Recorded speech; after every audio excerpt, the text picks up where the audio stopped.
Right, good morning, everyone. I'm sure, hopefully everyone can hear me. It's 10 o'clock, so we've got a few people on, so I think we're gonna kick off. Thanks for joining us, and we'll get along shortly. But as you can see, this is the first in a series of webinars from the Growth Hub, which is part of Cheshire and Warrington Local Enterprise Partnership, designed at helping businesses who are looking to restart and reopen their business, so we can give the support that they need to open safely, so we can get back to work. So thanks very much for joining us.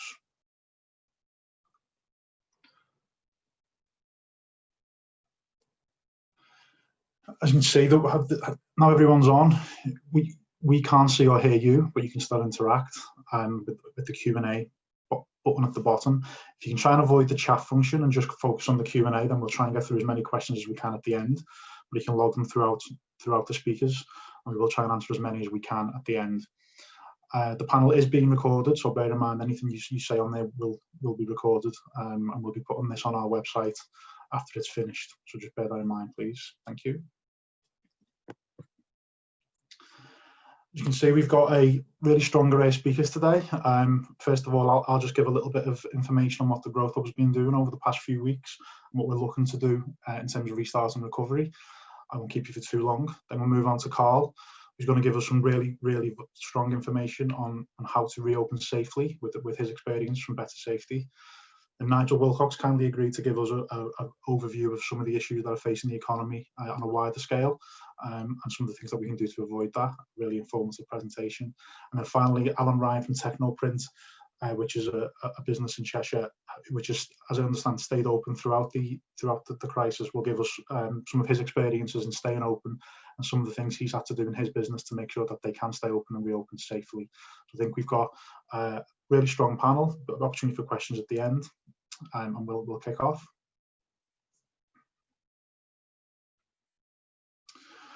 Right, so that's a huge picture of me before haircut and beard trimming were required. So I'm Andy Devaney, Director of Business Innovation, Cheshire and Warrington Local Enterprise Partnership. What that essentially means is I'm responsible for the Growth Hub and some of our training programs and some things like that. What I'd like to do is just spend a couple of minutes on saying what we've been doing as a Growth Hub to support businesses through the crisis so far.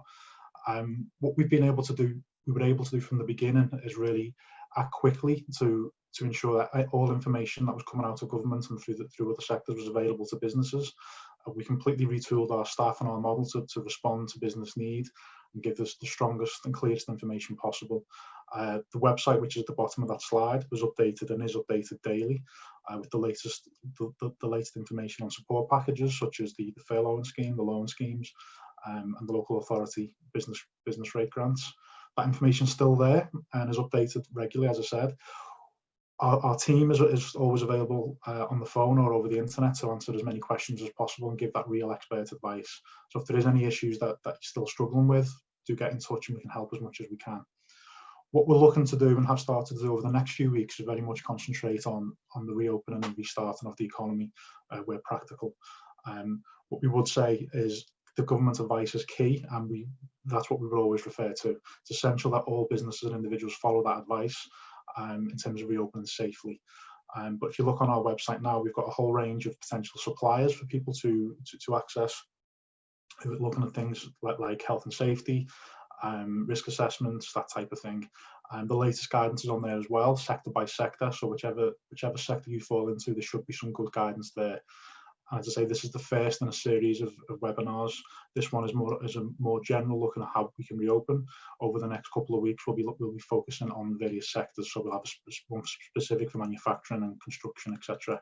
So if you are in those sectors, I'd advise you to go on our website, take a look at that as well. I'll probably leave it there for now because we'll pick up on some of those other things and questions. Some of the team are on as well to answer any questions. So if you want to put those in as we go, then we'll get through as many as we can. But we'll kick off with our first speaker. I'd like to thank for joining us and go across to them. Okay, thanks Andy for the introduction there. Hope everyone's keeping well and keeping safe. So I've been asked to talk about reopening businesses from a health and safety perspective. So if we want to move on to the next slide, I'll just get cracking on and we'll take it from there. So what I thought I'd do is give a more structured type of discussion today. Wanting to open for business obviously is something everyone's quite keen to do. So first thing is to review the government position for businesses in England. As you all may be aware already, there are slightly different rules for Wales and Scotland and also for Northern Ireland. So this is just going to focus on the government's position in England, since we're talking about Cheshire and Warrington. What have you got to do to keep your staff and clients safe? That's a question that I keep getting asked a lot. And indeed, I've been working throughout COVID-19 to support essential businesses that are still running and have been running for some time. Next one is, are there any legal requirements that we need to take into consideration? Short answer to that is yes, and I'll come on to them shortly. What about things like masks and aprons? I get asked this a lot, so we'll talk a little bit about that. What if someone I work with gets COVID-19? The government advice does change on an almost daily basis, it seems. And what I would suggest here is that the government are using guidance, and there is a special way that we review guidance from health and safety perspective. And then the last one, where do I go for help? So if we could move on to the next slide, we'll get cracking.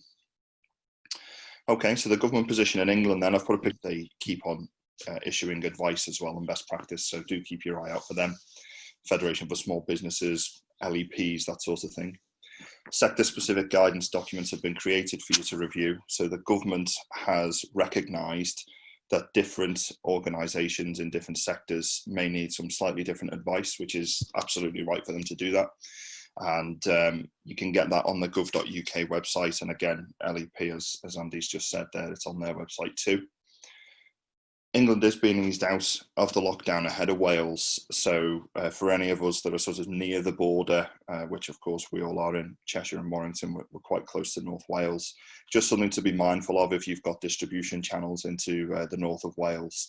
And also, even just for personal reasons, if you wanted to go to Wales, just something to be mindful of. There's all kinds of social media videos going around that some of you may have seen. So, yeah. Just to go back just 1 second, so in relation to the government position, it does keep moving around like a seesaw. We've just looked at the test and trace, which only came out a day ago now, and they've actually released in their own statement quite a number of conflicting pieces of advice and guidance.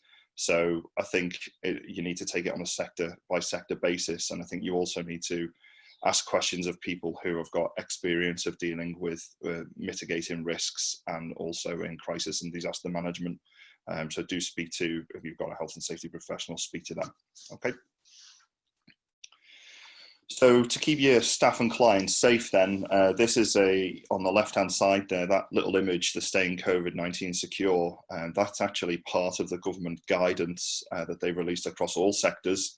They would like all businesses to make sure that they have completed this piece of paper, which is, it's a one-side piece of A4. And what you're doing by putting that up in your business premises is acknowledging that you have taken these 5 steps, which I'm just going to go through right now. So number 1 is completing a specific COVID-19 risk assessment for your business. That document does not have to be War and Peace. It does not have to be 100 pages long. It can be 1 page long, depending on the type of business that you operate. If you are a business where there are going to be lots of contacts with people, such as staff, say a busy restaurant or a bar or something of that nature, you will need a more in-depth risk assessment.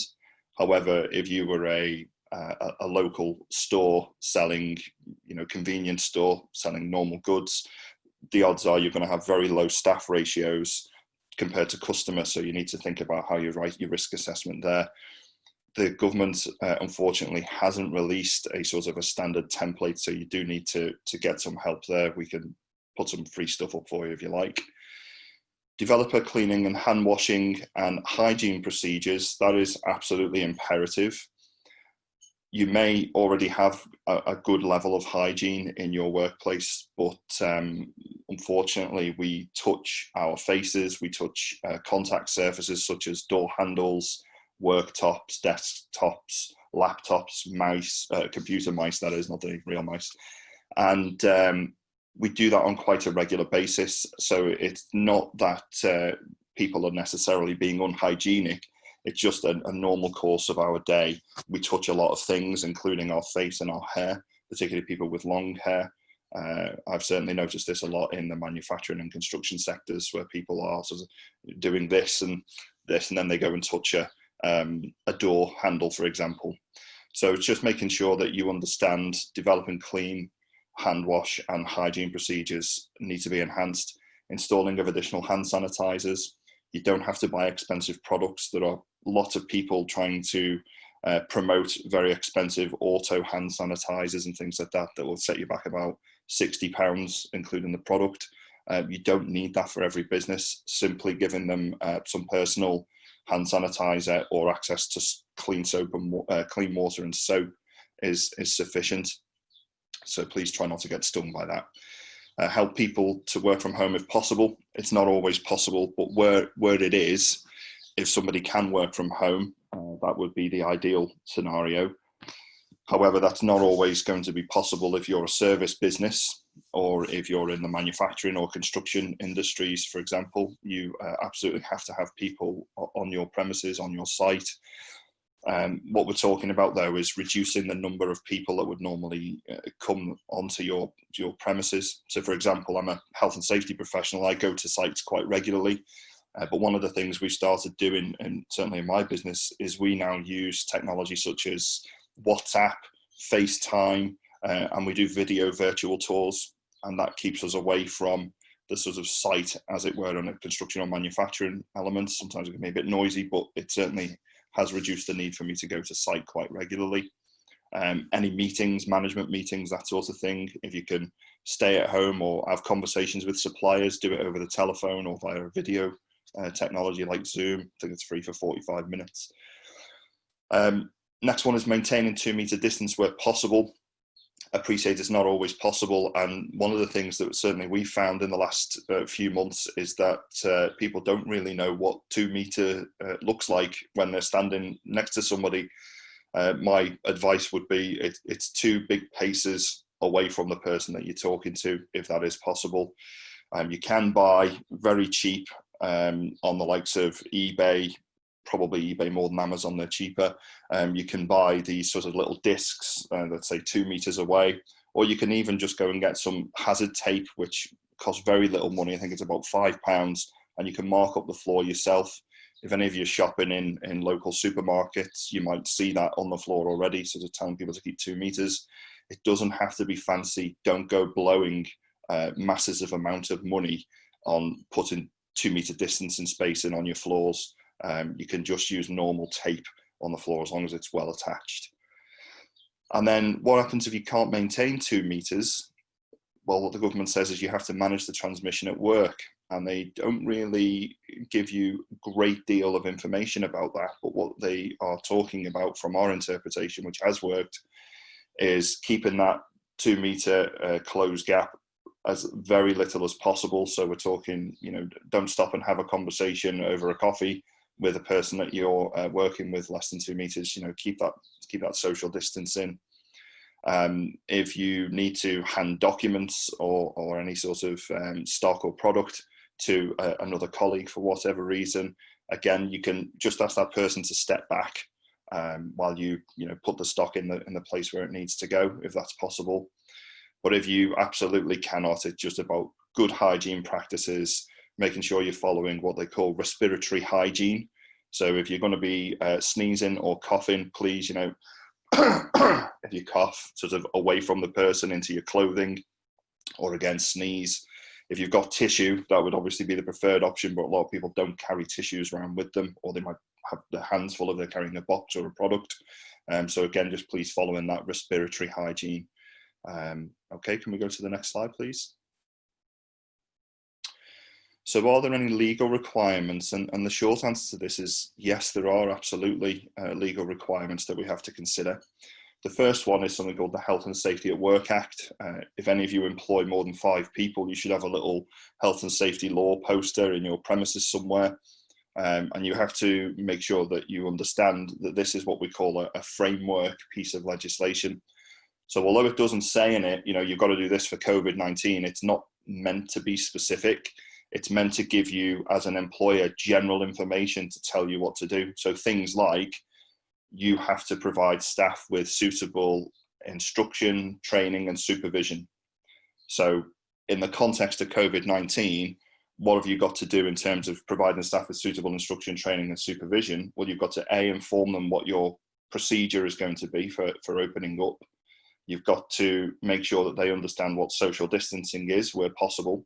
You've got to help them to understand the purpose of good hygiene for hands and also respiratory, like we've just talked about.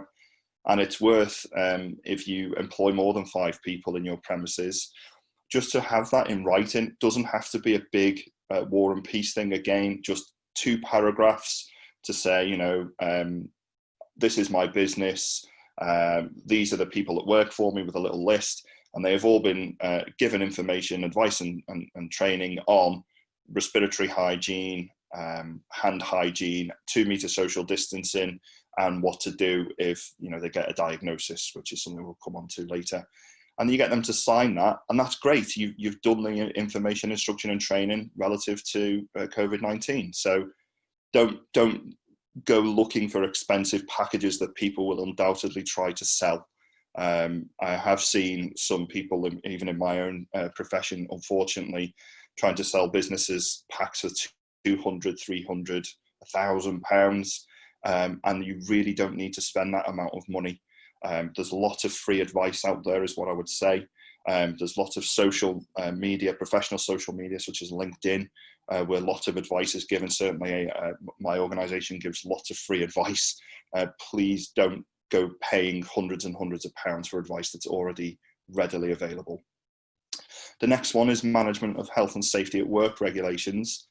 Bit of a mouthful, but all that really wants you to do, that regulation, is write a risk assessment. And again, this COVID-19 risk assessment falls under this piece of legislation. All you've got to do is think about what are the risks, what are the hazards in relation to COVID-19. So obviously, as an example, the hazard is we have people coming into the store, or we have employees coming into our business. What are the risks? Well, they could have COVID-19, or they could get COVID-19 from our workplace. So how do we control that is the next one. Well, how we would control that is 2-meter social distancing, regular hand hygiene, teaching and instructing the staff about respiratory hygiene and hand hygiene. That's a great control measure. And if anybody comes to you and says, I've tested positive, hopefully on the telephone, not in person, then you keep that person away from your business for a period of 14 days. And if you can do that, then that's great. Put that in writing in your risk assessment, and guess what? You've complied with the management of health and safety at work regs. Again, don't go buying hundreds and hundreds of pounds worth of templates and things that will just say exactly what I've said. The next one is reporting injuries, diseases, and dangerous occurrence regs. We call that RIDOR in my line of work. And that only really applies if there is a direct link between somebody contracting COVID-19 and your workplace. Now, there is some guidance from NICE, which is an NHS important body, and they say that really you only can report a RIDOR in this instance if, excuse me, if the doctor who signs off your medical certificate says you got COVID-19 from your workplace. So if they just say you got COVID-19, which is highly likely that the doctor would do that, then it's not a RIDOR. But if they actually said, yeah, you probably got that from work, and they write that down, then it becomes a RIDOR. Places where this is more likely to happen would be things like care homes, domiciliary care providers who are coming into close contact with people, and any sort of closely related medical profession. The chances of this coming from manufacturing or from retail are actually quite low, because the doctor or the medical professional has to say it came from the workplace in order for it to be RIDOR. So, but again, you can always ask for free guidance on that. And then the last one is the health protection coronavirus restrictions in England, which is the specific piece of legislation that was released to tackle COVID-19.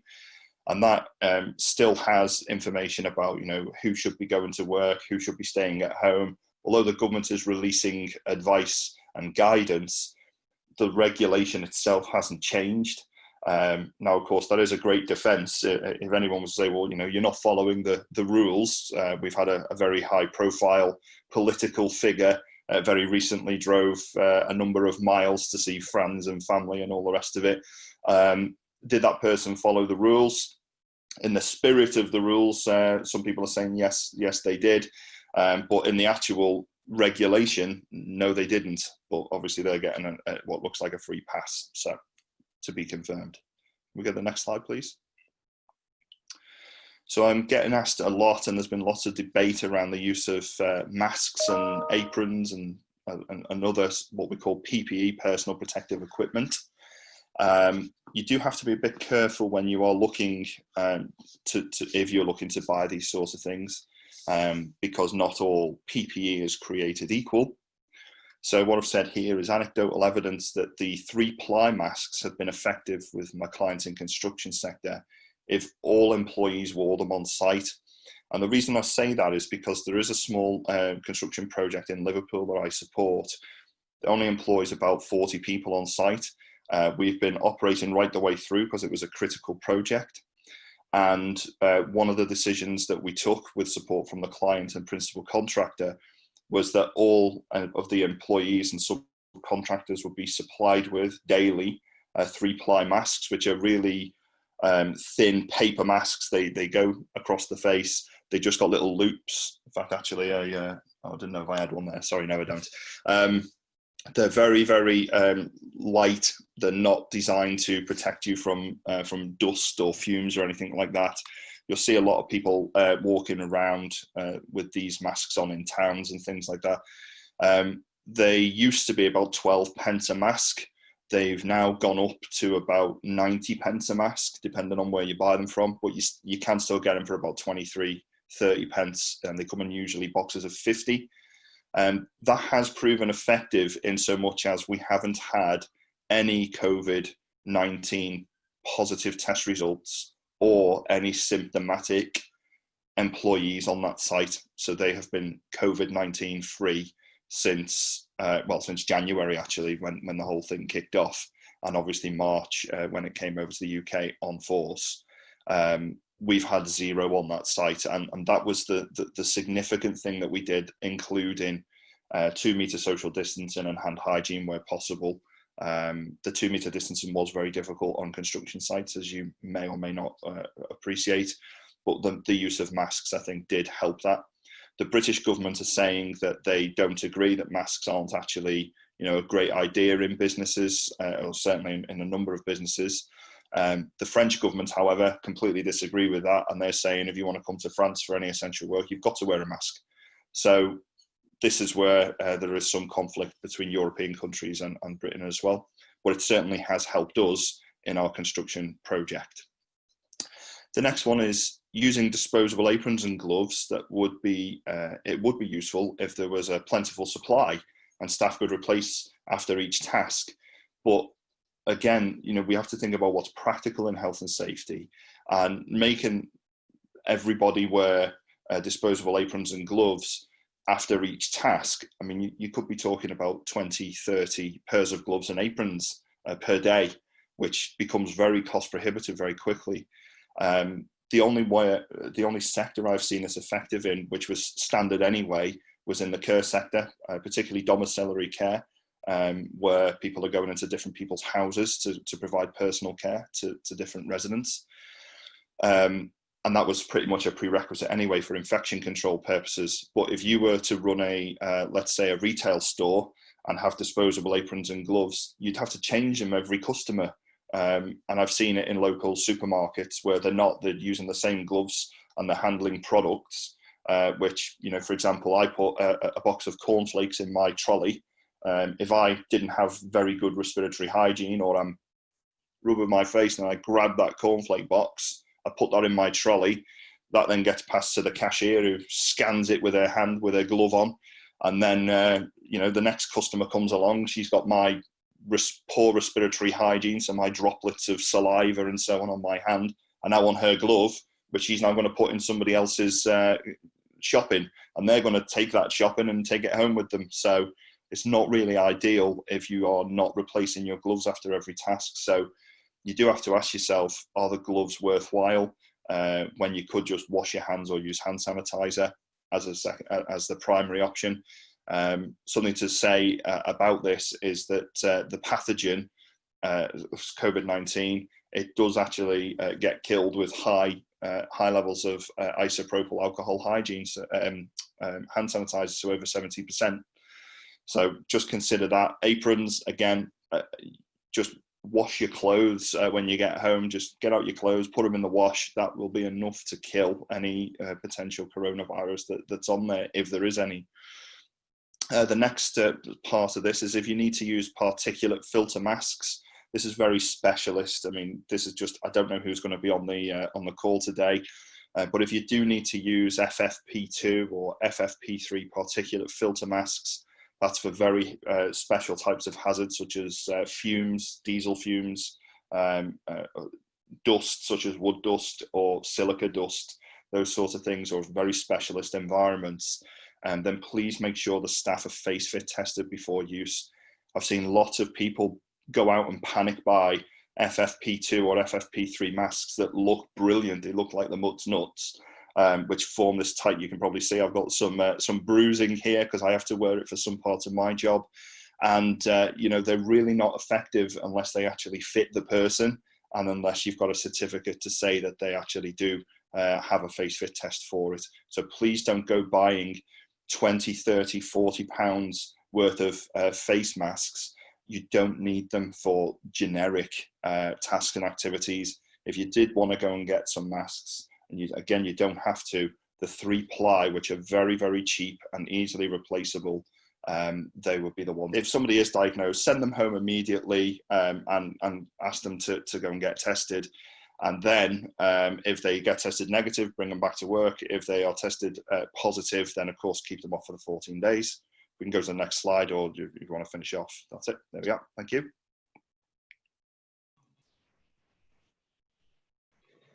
Thanks, Andy.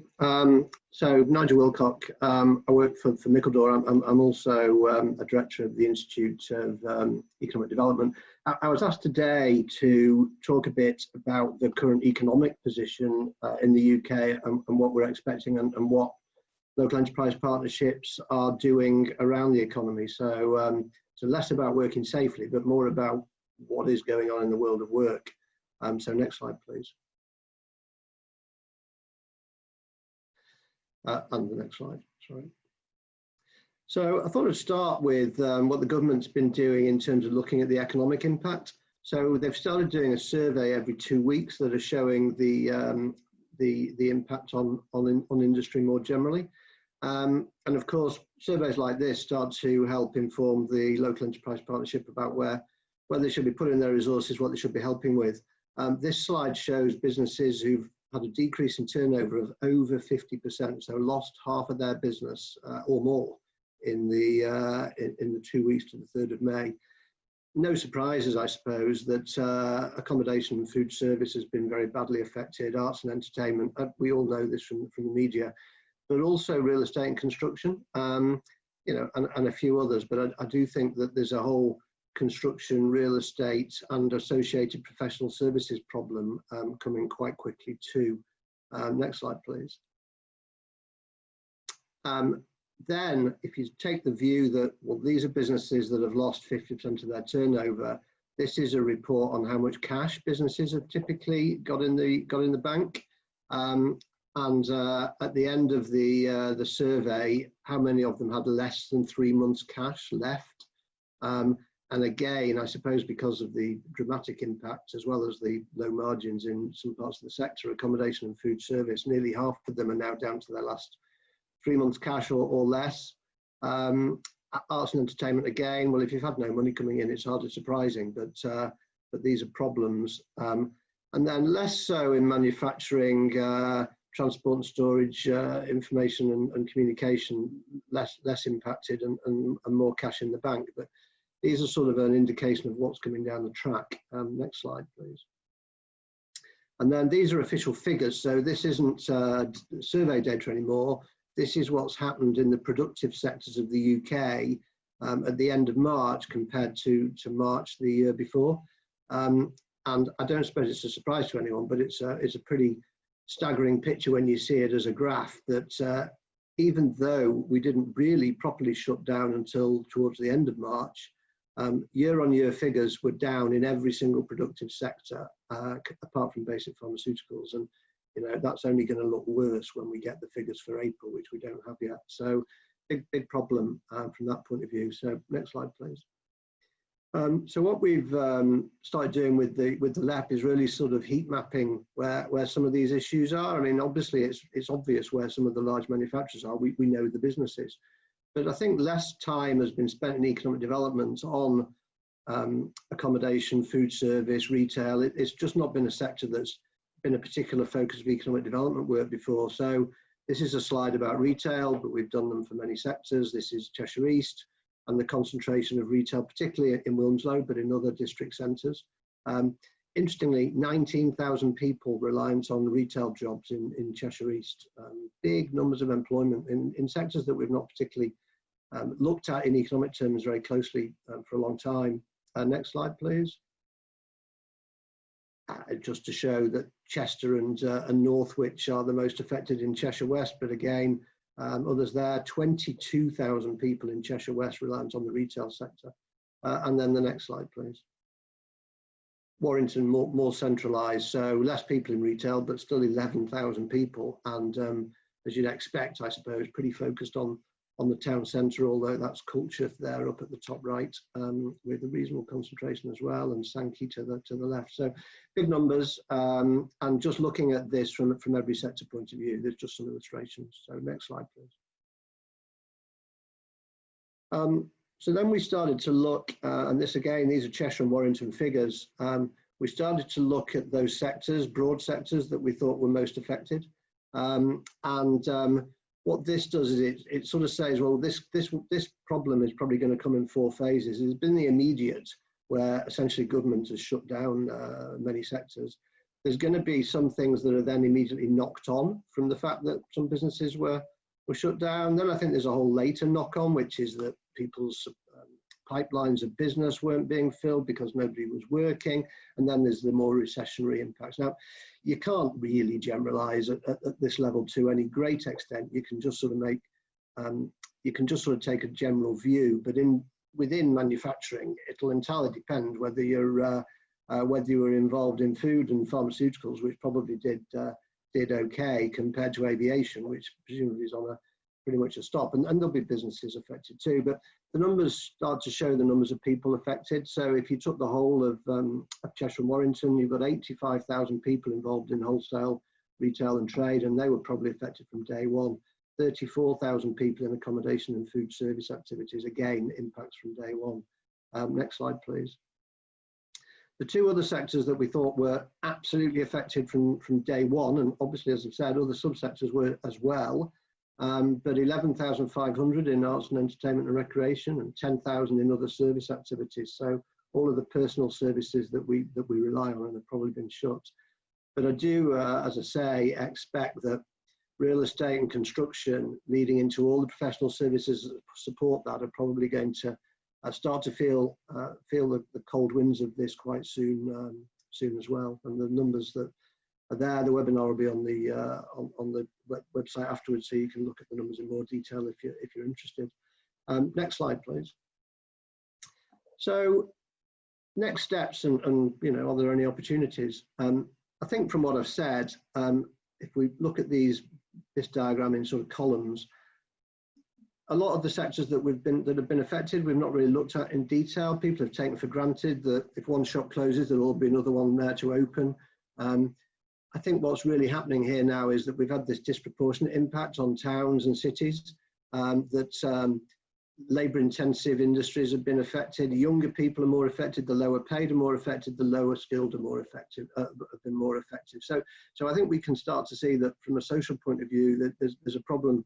There's a problem coming here, and I think my own profession, sort of economic development, the lack of attention hitherto to accommodation, hospitality, leisure, retail, personal services. I think they've got to change. I mean, we of course need to think about productivity in the economy in the long run, but actually when you've got millions of people potentially going to be made redundant, there's also a getting back to work as fast as possible issue here. So what does that mean? And Carl has just told us about planning for getting back, safety and confidence. And I do think that and some of our clients are thinking about having a local authority response from a collectivism point of view to make sure that maybe the local authority buys up all of the equipment that's needed for people to get back safely. Doesn't necessarily give it away. I mean, it can be passed on at cost, but as Carl said, it avoids anybody trying to profiteer here.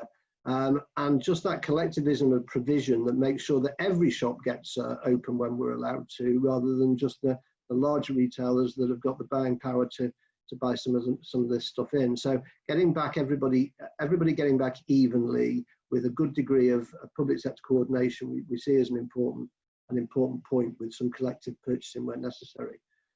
Top of the next column, I think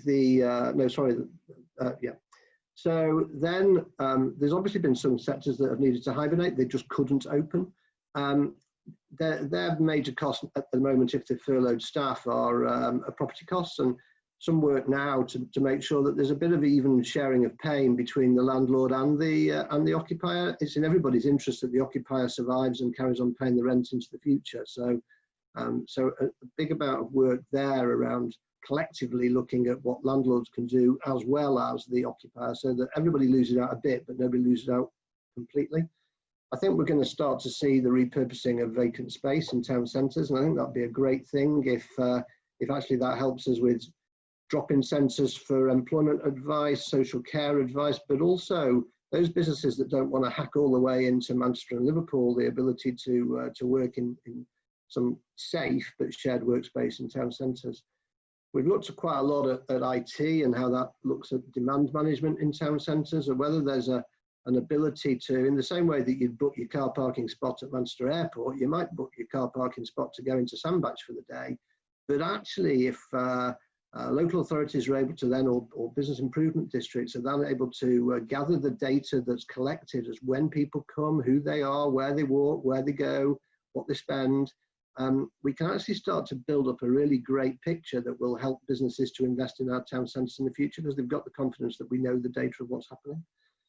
I think a lot of commentators have talked about trying to make supply chains more local and give more resilience, that we're not relying on one supplier, one key supplier, hundreds of miles away or even thousands of miles away. And can we actually make sure that we capture more economic value in Cheshire and Warrington? These are even we're not necessarily talking about Bentley's supply chain here, although of course that would be fabulous. We're maybe talking about the stationery supplier of the social housing company, thousands and thousands of supply contracts that could be handled locally. The only way to do all of this, and this is where Andy's team and the Growth Hub are doing a great job, and I'm sure more and more will be done in the coming months. We've got to know the business space. We've got to know what they're interested in, what they might buy locally, how they might repurpose themselves, how we can introduce people across the area so that everybody can capture value. And then we end up with, in the new world, a far more engaged audience of Cheshire and Warrington businesses that look out for one another and are thinking about the economy as a whole. So next slide, please. Just a couple of slides there. I mean, there's been a heck of a lot of pessimism around COVID-19, and completely understandably so. But should we have any reasons for optimism? Well, I think 10 reasons for optimism to finish off. That actually all the remote working and the risks associated with public transport, does that mean that not everybody is going to hurtle down to London every Monday morning? Are we going to be able to reduce some of that need for every key decision maker to be in London? Can we bring back more locally and level up the country? That actually you can imagine a situation where the towns and districts that have been so affected over the last decade or so, and we've seen retailers disappearing, etc., are we going to see a reinvigoration of smaller town centres with interesting independent retail and avoiding us going into big towns and having to mix with thousands of people? You can start to see an opportunity for towns and district centres again. If actually we aren't out commuting every day and we are spending time close to our local towns and our local district centres, more capture of spend and just that opportunity for retail after this awful event to be maybe reinvigorated locally. I've mentioned the shorter supply chains. I think it's a really important thing, and I'm not necessarily talking about the grand, I'm talking about the mundane that we've cheerfully bought from major suppliers and it comes hundreds of miles. Why are we not buying locally? I think more broadly, Cheshire and Warrington's in a great place from an energy point of view. There's a lot of energy and innovation going on, and I think anybody in the energy sector is probably quite optimistic about the future in the area in terms of low carbon. Next slide. Life sciences we know, but Cheshire and Warrington's in a great position if actually part of the answer to COVID-19 is devices to aspirators or ventilators or inhalers, then Sanofi is a leader in that. Obviously AstraZeneca's manufacturing plant. There's lots going on in life sciences. Bellwether sectors I think will show resistance. So coming out the other side of this, food and drink, packaging, chemicals, medical supplies, business services, will they really be affected into the long run? I hope not, depending on how deep a recession is. I think digital investment will be accelerated by everybody. If you don't invest in digital now, you never will, and it'd probably be an error not to. Those places where we do put in place safe systems, show confidence, promote them well and connect them with their populations, they'll bounce back sharply. And I do think that actually the whole story around quality of life and well-being, which we've talked about in the past, but after this, they may become genuine economic drivers for where people want to live and work. And Cheshire and Warrington's obviously in a very strong position to benefit from all of that. So I thought I'd end on something optimistic, but that's how we see the sort of the general position and what's going on in the public sector response at the moment. So thank you.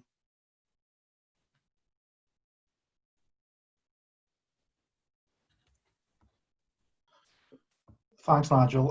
That's really, really informative. Alan's going to join us now to talk about some of the experiences that Technoprint have had through the current situation. Thanks, Alan. Morning, everybody. Thank you very much for being invited, first and foremost. My company, Technoprint, we are in a very fortunate position where we actually supply patient information leaflets to the pharmaceutical industry. And we've actually therefore been allowed to carry on in production throughout this lockdown situation. And that's very fortunate. But what we've actually had to try to manage is a very busy period. And we've actually been struggled to keep up with production because of some of the challenges that we've had. Working with some restrictions, which I'll go through you with. At the very start of the process, I think at the heart of the issue was our staff and our staff welfare. And we fought long and hard, and we realised that we had to put ourselves into our staff's position. There was a lot of staff that were extremely worried about having to come into work. They had real concerns about their safety and the safety of their families that they were going home to. And we realised that this was going to be a challenge realistically to make sure that we had enough staff in work to actually produce the work that was vitally required by our pharmaceutical companies.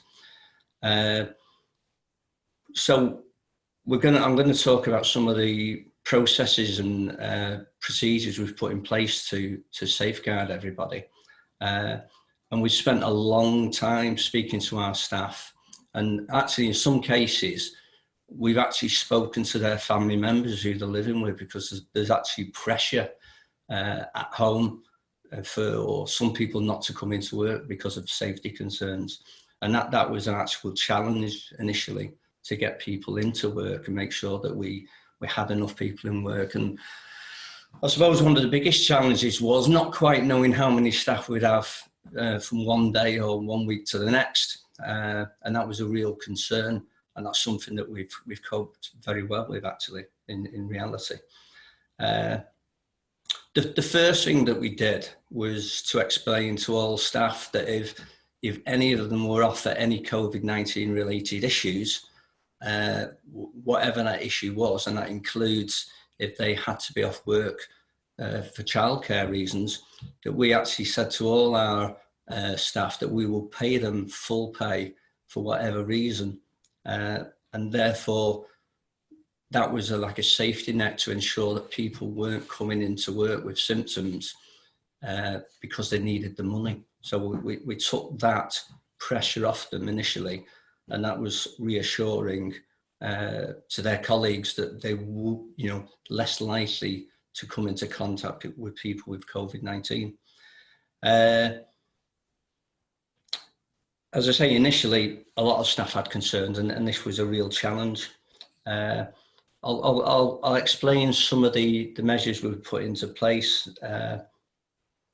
But one of the things I want to explain to start with is that initially, well, actually from lockdown until now, we've actually had 2 members of staff who've not been in work at all. One member of staff is a 65-year-old gentleman who's recently had treatment for prostate cancer, and obviously his immune system was low and he didn't feel it was safe to come into work for that reason and because of his age.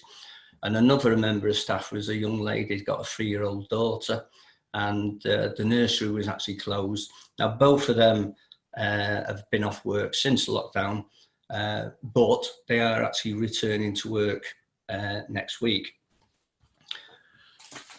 We are actually a production site, so we actually manufacture leaflets. So we've got production and office environments. Many of our staff in production were already working at a 6 to 10 shift pattern with a slight overlap between the 2 shifts.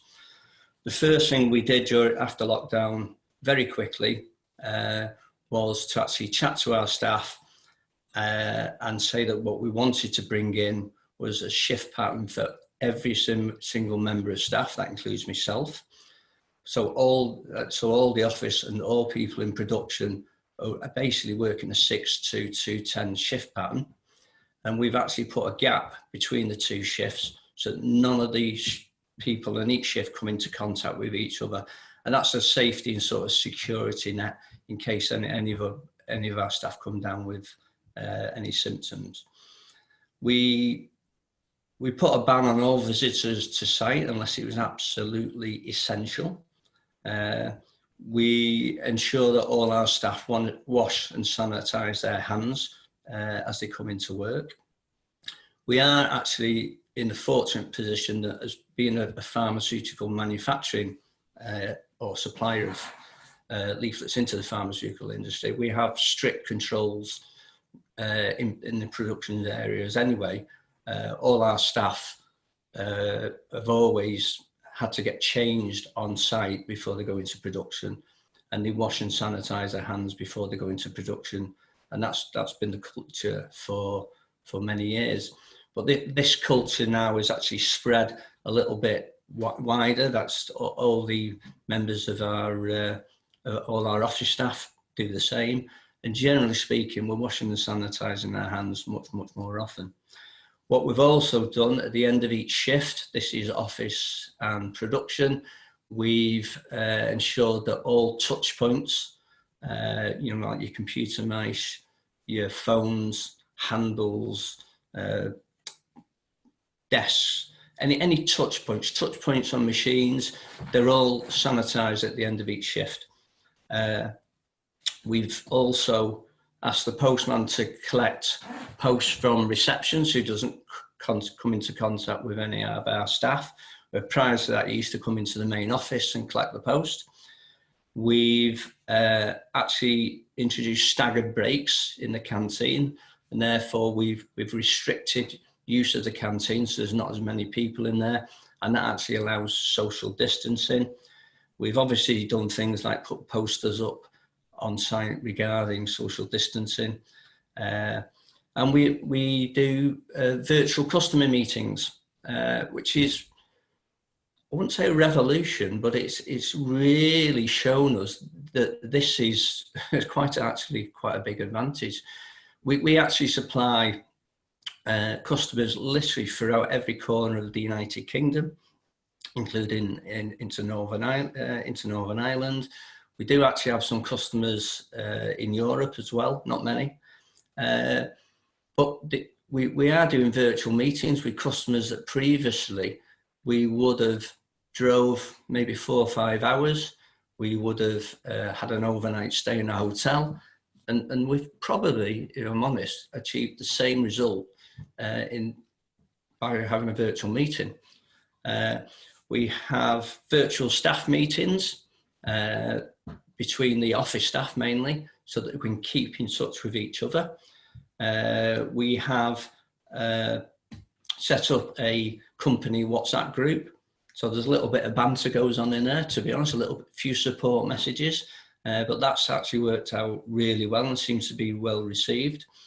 And what we've also done during lockdown is actually we're actually heavily audited company. We have ISO 9001 quality management system, and that includes something called PS 9000, which is required to supply packaging to the pharmaceutical industry. And we've got ISO 14001, the environmental standard, and we've actually been audited by BSI virtually. I think we were one of the first companies, or one of the first companies to actually do this, and it's something that it worked extremely well. The audit was done via Teams in an office environment, and via FaceTime in a production environment, and it was very successful, and we're very proud of that. We've obviously kept in touch with government guidelines throughout this, and it is changing. It's changing all the time, and I think it's very important to take a judgment of how the public and your staff will be feeling about the situation, because moods change. It's been quite a moving target. So we've just followed the feeling in the community. We've followed the feelings of our staff. We talk to them. Are they comfortable with this? Are they comfortable with that? And we've just listened to them throughout, if I'm honest. A couple of things that we have done that I've probably just missed off in what I've said is we've actually, during this lockdown procedure, we've done little things like we've provided all our staff with thermometers, so they can actually look out for symptoms of COVID-19. We've offered a lot of support to them, I feel.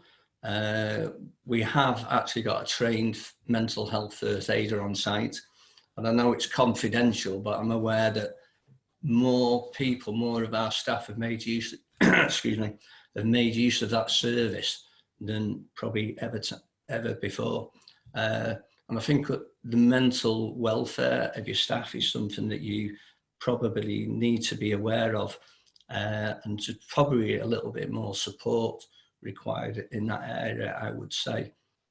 And I think as a business leader, I think it's possibly your job to actually support your staff and show them that this can be done, and it can be done successfully.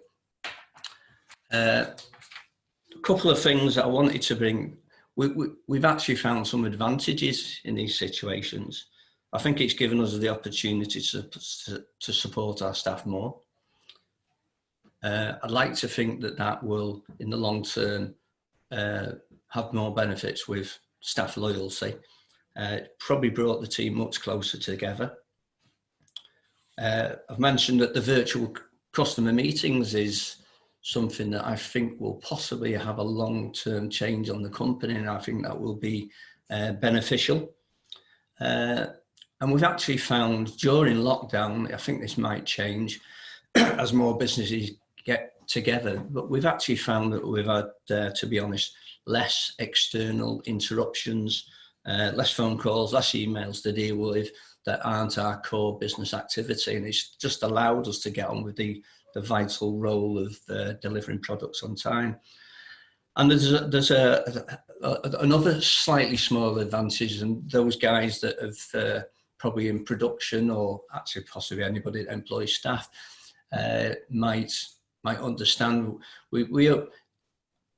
When anybody's got any shifts working, there's always a little bit of rivalry between the two shifts that they can spill over into a little bit more than friendly rivalry. And we've actually found that we've had less people problems because the two shifts aren't actually in contact with each other. So that's there's a lesson to be learned there, possibly. Working safely can be done. The support of your staff is vital to achieve it, and just having an understanding of their worries and their concerns and answering them as best and honestly as you can is something that I would advise, and it seems to work well for us. And I think realistically, that is the end of my little speech, and welcome any questions. Alan, thanks very much. I think that was really informative, very practical advice that I think everyone needs. Apologies again to Carl for cutting you off. I'm sure we hopefully will cover some from the questions. We're pretty much out of time, unfortunately. We've only got time for a couple of very quick questions, so I'll try and pick a couple that are kind of relevant to everyone, if that's okay. So if we start with this now, Alan and Carl in particular, obviously you talk quite a lot about the changes that to be made to the workplace in terms of individual and also the workplace itself. Can you tell us how much planning has kind of particularly has gone into those adaptations, what they are, and if it costs a huge amount of money to actually do that, or whether you can do that relatively at a decent cost? I don't mind taking that, and I don't know if Alan wants to jump in if anything else. The cost, to be honest, for adaptations can be as open-ended as you